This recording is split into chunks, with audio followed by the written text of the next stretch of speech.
Pak Kepala PPATK, saudara punya kewajiban melaporkan itu kepada Kepala Komite tadi. Ya. Ya. Apakah Kepala Komite boleh membuka itu ke publik? Jawab. Ya. Dalam konteks kasus yang menjadi perhatian publik, itu bisa disampaikan tapi tidak menyentuh kasusnya. Dan kami juga tidak pernah menyampaikan hasil analisis kepada... Tidak usah. Kalau dengan ini jawab yang ditanya. Boleh atau tidak? Boleh atau tidak dibuka ke publik? Untuk yang kasus menjadi perhatian publik boleh, Pak? Boleh. Boleh, sesuai dengan tugas dan fungsi Komite Pasal Nasional. berapa itu boleh? Pasal berapa itu boleh? Ya. Iya, dengan tidak tanpa menyebut nama dan Pasal berapa ya, itu ada boleh? di pasal 4 Peraturan Presiden nomor 6 tahun 2012. Saya tanya pasal berapa, Mas? Pasal 92, turunan pasal Tidak 92. ada di situ. Undang-Undang KIP 3456. Ya. Pasal 92 itu Ya. Yang Ya. saya sekali lagi, Mas, yang saya tanya, apakah boleh PPATK atau Kepala Komite tadi membuka itu ke publik? Seperti yang dilakukan oleh Bapak Menko Polhukam, Bapak Mahfud MD. Dia dengan tegas menyampaikan kepada publik, seingat saya dalam undang-undang ini, PPATK hanya melaporkan kepada Bapak Presiden dan DPR. Apakah, pertanyaan kedua, apakah saudara sudah pernah melaporkan kepada Bapak Presiden? Jawab, Mas. Sudah atau belum? Untuk kasus ini sudah kami sampaikan melalui Pak Mensetkap. Kepada siapa? Pak Mensetkap. Siapa? Pak Mensetkap. Mensetkap. Pak Pramono Anung. Seskap. Apakah? Enggak, melalui Pak, karena beliau yang telepon. Hah? Siapa yang telepon? Ya, Siapa yang telepon? Mensetkap ya. Di Menseskap yang telepon saudara atau sebaliknya? Beliau yang telepon saya dan kemudian enggak, saya kan minta Oke, waktu baik, karena baik, saya baik. masih COVID Tidak dan usah segala lanjutkan, macam. tidak. Terus pelan-pelan. Ya, siap. Jangan menjawab yang tidak ditanya. Saya tahu PPATK itu kan independen. Independen PPATK. Dalam kaitan apa Menseskap menelpon saudara? Ya, terkait dengan sebenarnya saya minta waktu untuk menyampaikan, karena kan Pak Mensetnek lagi sakit, mau menyampaikan data terkait dengan ini kepada Pak Presiden. Lalu karena saya pada saat itu Jadi berkaitan dengan ini, oke. Ya, Oke, saya lanjutkan. Apakah saudara yakin laporan Anda itu sudah sampai ke meja Bapak Presiden? Bapak mungkin bisa tanya Pak Menko nanti. Izin Pak, saya Tidak tanya. Anda kepala PPATK. saya tidak Saudara punya tadi informasi. menyampaikan bahwa Anda sudah menyampaikan itu kepada Bapak Presiden melalui Menseskap dan atas inisiatif beliau. Ya, atas inisiatif Pak Beni, beliau. Pak Maka Beni, saya tanya. sebentar Pak Beni. Teman-teman, kalau ini agak sensitif, bagaimana kita rapatnya tertutup saja? Pak Ketua, apa yang sensitif Hah? Pak Ketua? Jangan, Pak. Saya jadi curiga sama Pak Ketua ini. Enggak, ini mau enggak kan ini usul. Enggak, usul. ini- Wah. Ntar dulu. Wah, kemarin PPATK Bukan. aja buka data di publik, nggak ada tutup Saya tutupnya kok. dengar dulu teman-teman. Tiba-tiba ini rapat jadi tutup, gimana ceritanya Ketua? Nah, Ya, supaya awal jelas, terbuka saya tetap mau- terbuka. Nah, dengar dulu. Ketua, Sekali Dengar. terbuka tetap terbuka. Saya kan selaku pimpinan. pimpinan harus bisa Mengusulkan. menjalankan kepemimpinan dengan baik. Ya, ini karena Ini kebaikan. pimpinan yang bijak. Mau tetap langsung terbuka atau tertutup? Tanya. Ini dari- Ini Oke bertanya. Pak, lanjut langsung Pak Beni. Betul tahu. Betul. Saya Betul Pak Ketua, supaya mantap. supaya jelas dia punya narasinya, alurnya, ya Pak ya. Jadi tidak ada niat untuk memojokkan siapa, tidak ada. Oke. Maka saya tanya lebih lanjut.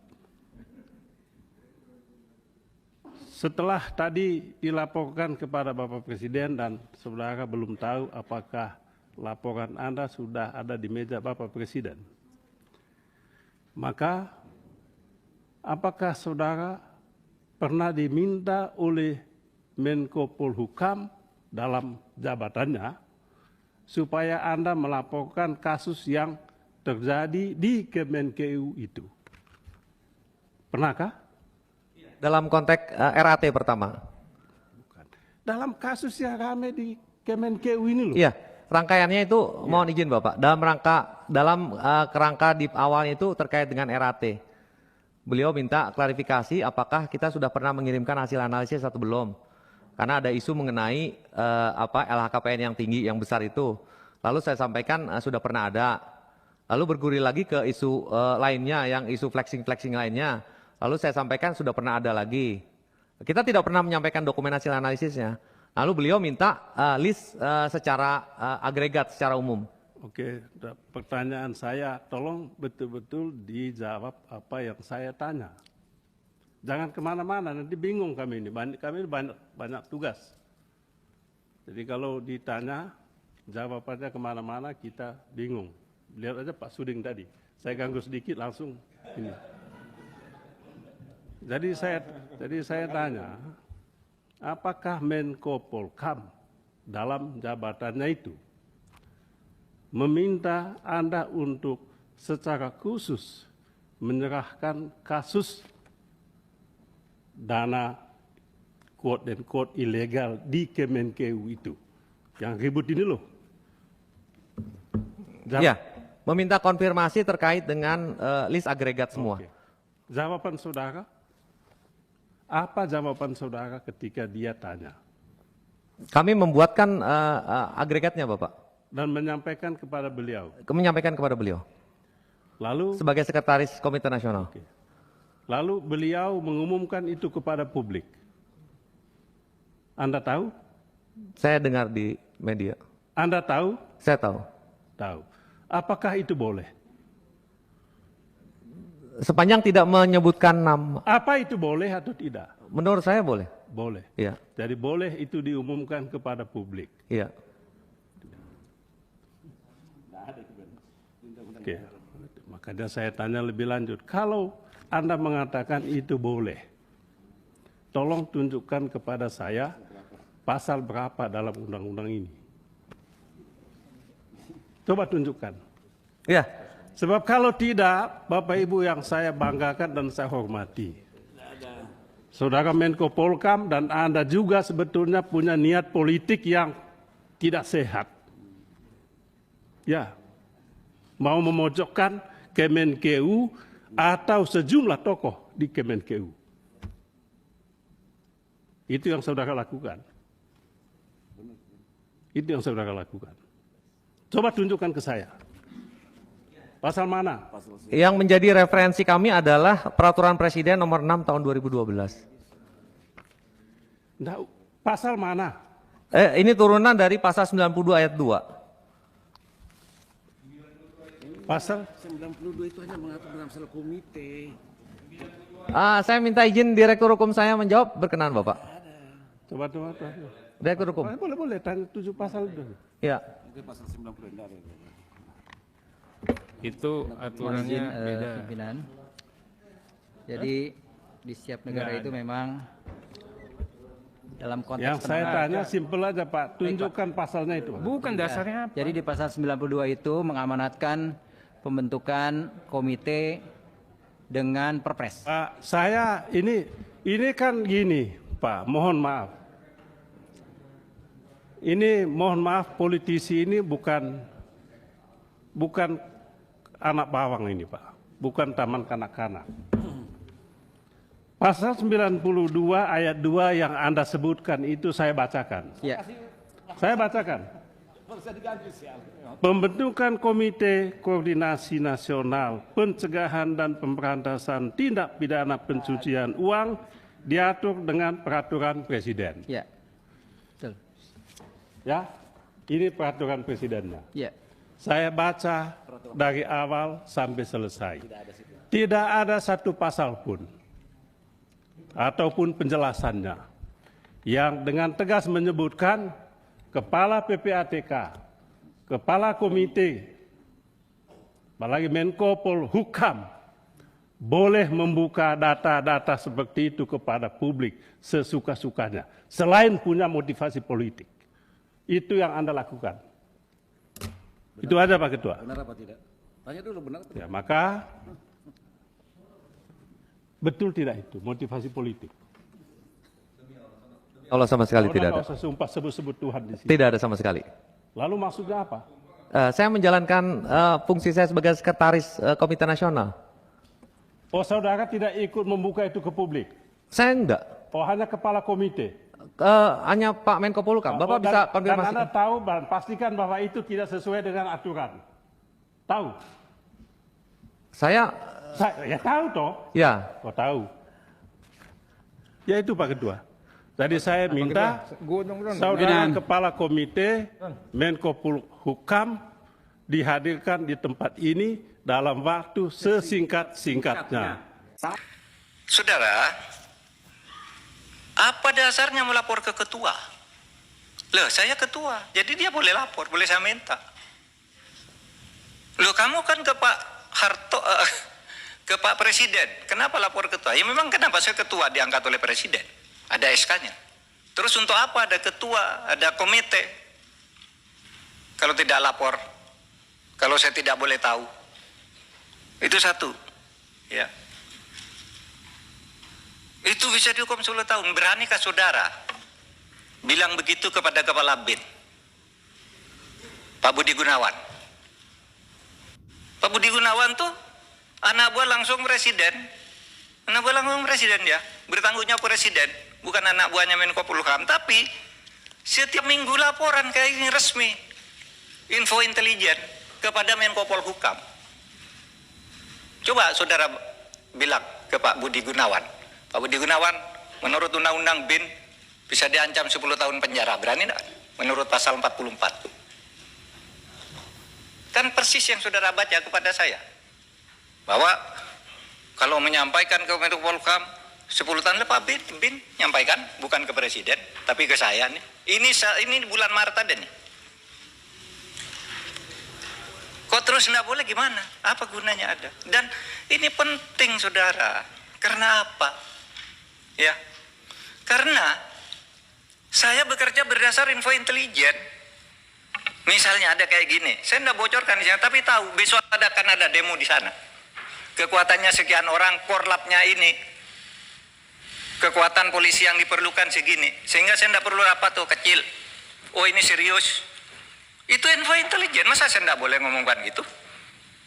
Tiap malam saya dengan Pak Budi Gunawan nih di WA saya nih, info intelijen, Pak besok nampaknya ada demo di sana Pak. Oh iya Pak, sudah itu korlapnya ini kekuatannya segini aja Pak. Cuma cukup di Polsek, cukup di Polres atau harus di Mabes. Kalau sudah perlu Mabes, saya undang rapat. Dan itu info intelijen, masa enggak boleh? Lalu mau dihukum 10 tahun, Pak Budi Gunawan, untuk tugas dia bukan wahan Menko Polhukam, tapi selalu ngelapor resmi malahan kepada saya. Ya. Nah oleh sebab itu, saudara, dan ini sudah lakukan banyak nih. Kok saudara baru ribut sekarang? Ini umumkan dan saudara diem aja sejak dulu nih.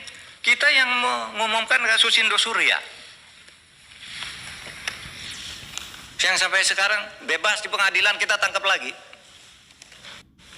Karena kasusnya banyak. Itu kan PPATK, kok baru ribut soal ini? Lukas NMB ketika ditersangka ngamuk-ngamuk, rakyatnya turun, saya panggil PPATK, umumkan, uangnya di freeze. Kalau tidak begitu Anda bisa ditangkap dia. Kita tahu dari Mbak Intelkam Polri misalnya, itu gimana di Papua? Menurut Intel, Pak, nasinya, cateringnya setiap hari turun.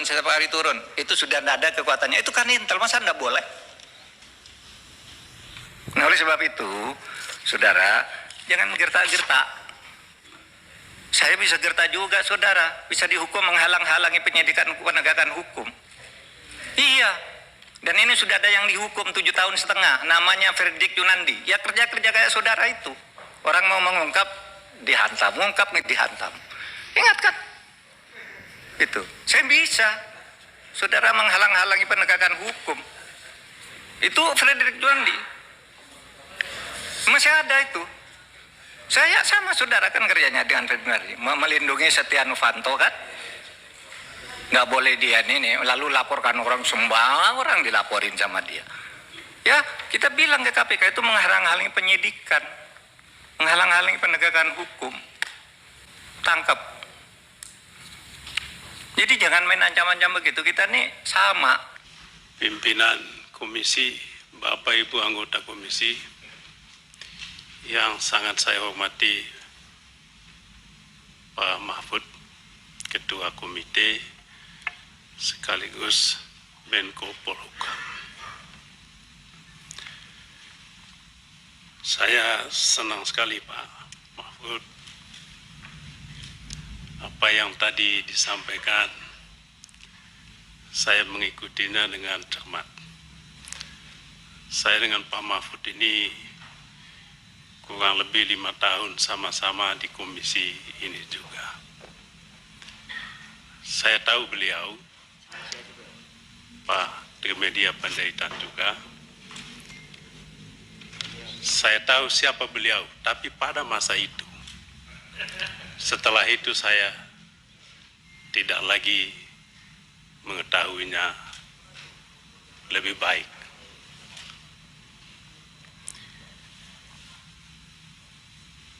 Anggota Dewan punya hak, termasuk hak interupsi. Itu diatur dalam undang-undang ini. Supaya jangan ada anggapan kita bikin-bikin. Yang kedua, hak bertanya. Kadang-kala Pak Mahfud tahu juga, kita bertanya seperti kala lagi polisi tanya klien, tanya atau jaksa tanya terperiksa. Kadang-kala lebih tajam sehingga ada kesan seolah-olah kalau pertanyaannya tajam, Dewan memposisikan pemerintah sebagai bawahannya. Tidak demikian, Pak. Sama halnya juga kalau DPR atau anggota tidak bertanya, tidak berarti anggota Dewan adalah bawahan pemerintah atau rubber stamp pemerintah. Tidak. Kadang-kala kita tidak tanya, kita amini. Yang kedua, saya ingin dua bagian juga, mohon waktu Pak Ketua, agak panjang, sebab Pak Mahfud yang terhormat secara terbuka kepada khalayak ramai menyampaikan ingin menantang Saudara Beni, Saudara Arsul Sani, dan Saudara Arteria Dahlan. Saya pun menjawab, saya siap menantang. Terima kasih banyak. Bukan untuk siapa-siapa, untuk Indonesia, untuk rakyat.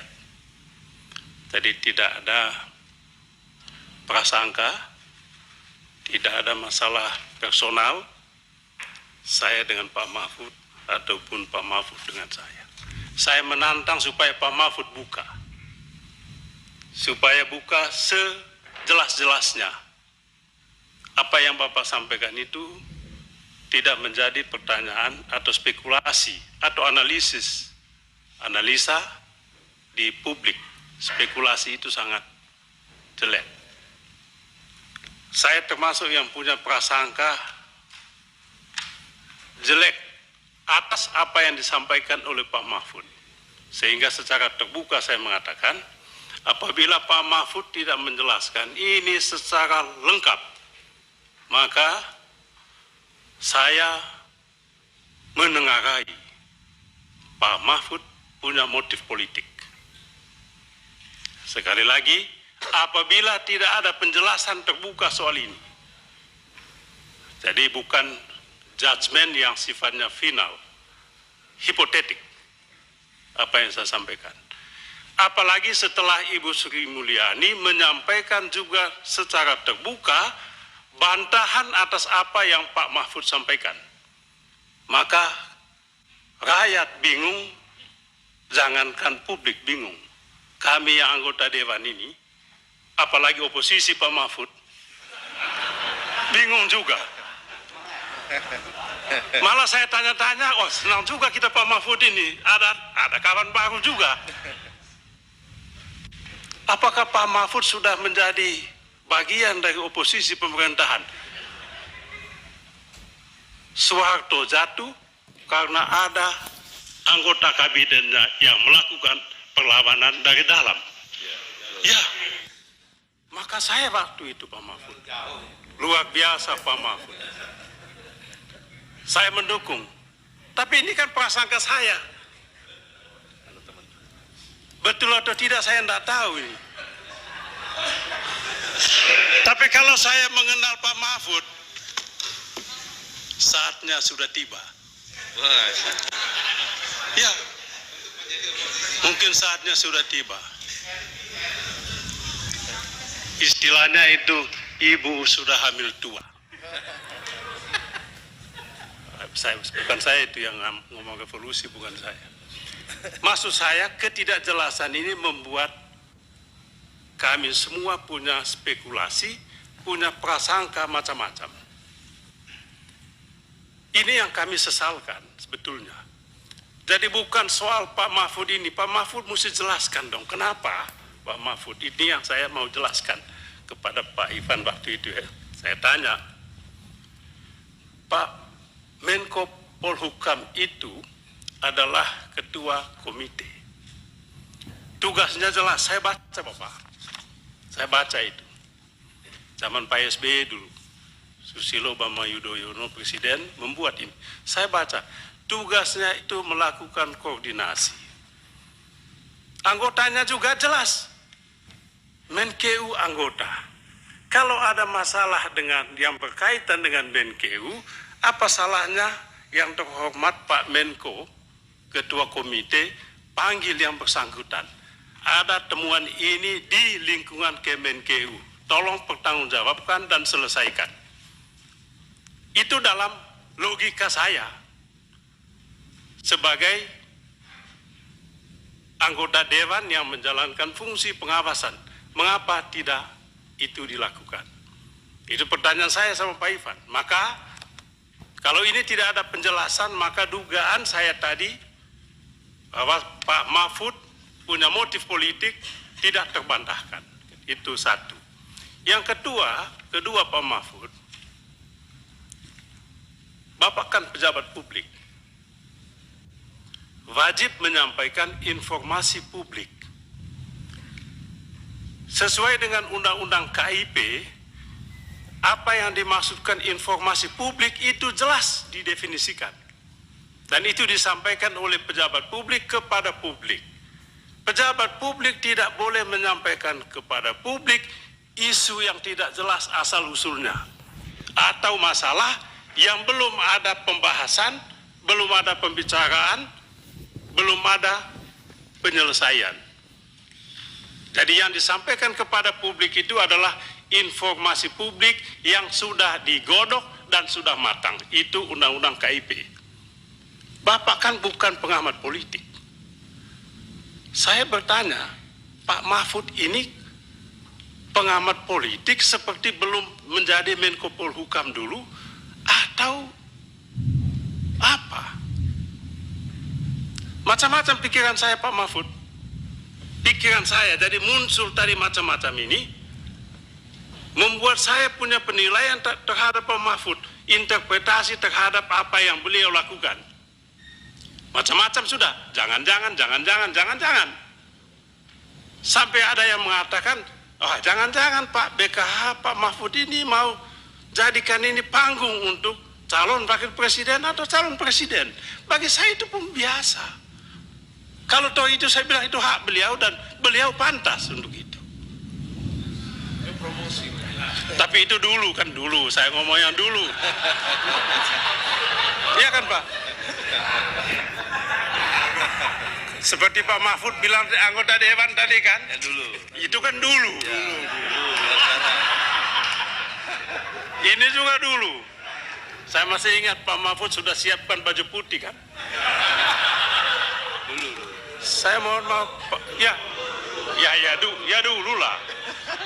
Saya waktu itu Pak Ketua, saya kenal baik beliau ini. Istri saya tanya, Pak, kenalkan sama Pak Mahfud. Dia kenal, kenapa? Dia sudah siapkan baju dipanggil oleh Bapak Jokowi jadi calon wakil presiden. Saya langsung bilang, kita berdoa. Ya, saya ingin Bapak jadi calon wakil presiden waktu itu. Tapi itu dulu ya. Kembali ke soal ini tadi Pak.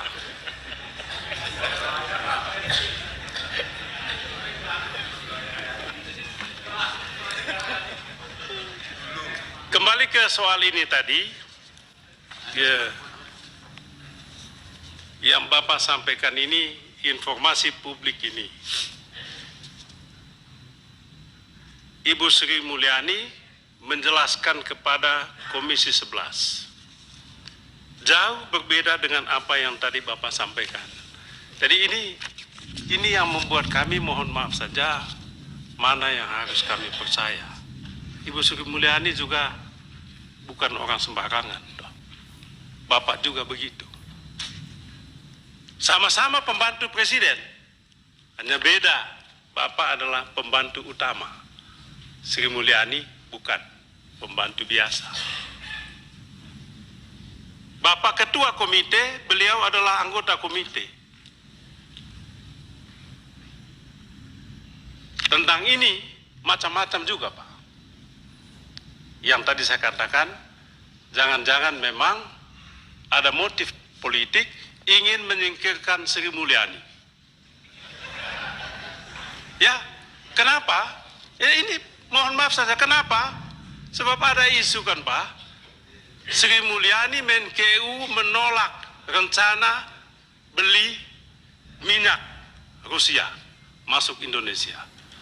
Banyak pejabat yang tidak suka, banyak pembantu yang lain juga yang tidak suka Pak Mahfud. Jangan-jangan itu kembali lagi tadi ke membuat ini semua tidak jelas, bikin kami punya spekulasi macam-macam kemana-mana. Apa ini sebetulnya? Kemudian tadi disinggung juga, jangan-jangan ini berkaitan dulu dengan impor emas itu, yang tadi Bapak singgung. Kita dapat juga datanya Pak, tapi sedikit-sedikit ya, tipis-tipis anunya. Nah, kalau Bapak kan mungkin tebal-tebal informasinya. Kami sedikit-sedikit ada informasi yang dihembuskan. Kita tidak tahu juga. Tapi juga siapa yang disentuh, Bapak tahu, oligarki. Jangan-jangan memang kelompok ini tidak suka Sri Mulyani lagi menjadi Menkeu menjelang 2024. Sekali lagi ini spekulasi kami yang apalagi di luar tembok kekuasaan ini. Tidak bisa kita lihat, ya oposisi. Maka sekali lagi, tolong kami dijelaskan betul Pak. Ya, kami tidak mau mengatakan Pak Mahfud mari kita gabung sama-sama. Ya, kalau betul yang Bapak sampaikan ini Pak Ketua, saya minta mohon maaf pimpinan, Pak Ketua dan para Wakil Ketua dan Bapak Ibu sekalian, kita undang Sri Mulyani. Setuju? Bukan jangan lama-lama maksud saya. Kalau bisa besok, besok. Untuk menuntaskan ini, supaya tahu siapa yang sebetulnya melakukan pembohongan publik. Ini kan pembohongan sebetulnya. Tapi kita tidak tahu yang membohong ini siapa. Apakah Bapak, anak buah Bapak, atau Menkeu atau anak buah Menkeu yang tadi Bapak sampaikan, mungkin Menkeu dibohongin oleh anak buahnya. Sangat mungkin. Tapi ini sudah menjadi pembicaraan publik, Pak. Kalau bisa kita selesaikan juga secara publik. Tidak boleh ada yang ditutup-tutupi. Ini momentum yang paling pas kalau mau lakukan itu. Tapi jangan kemana-mana, jangan singgung soal apa? TPPU, ya judi-judi segala macam. Fokus ke TPPU di lingkungan Kemenkeu ini saja dulu.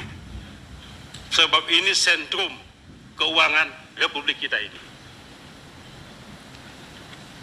Yang terakhir Pak Mahfud, saya sebetulnya ingin tanya juga, yang Pak Ivan ngomong ini sebetulnya, ini analisis keuangan yang mencurigakan, atau sudah satu level di atas itu?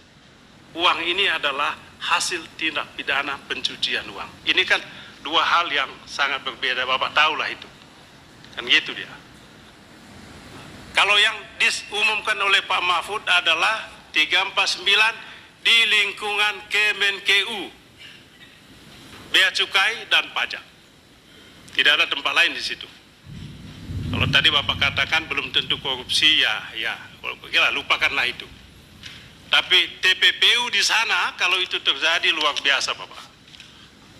349 triliun, 359 triliun. Uang besar sekali kita ini. Kalau memang itu terjadi, saya rasa panggil Sri Mulyani, kalau bisa bentuk pansus lebih pas lagi, supaya kita lebih mendalam. Istilah Latinnya duk in altum, masuk lebih jauh, masuk lebih dalam. Itu yang saya ingin sampaikan. Terima kasih. Mohon maaf kalau ada yang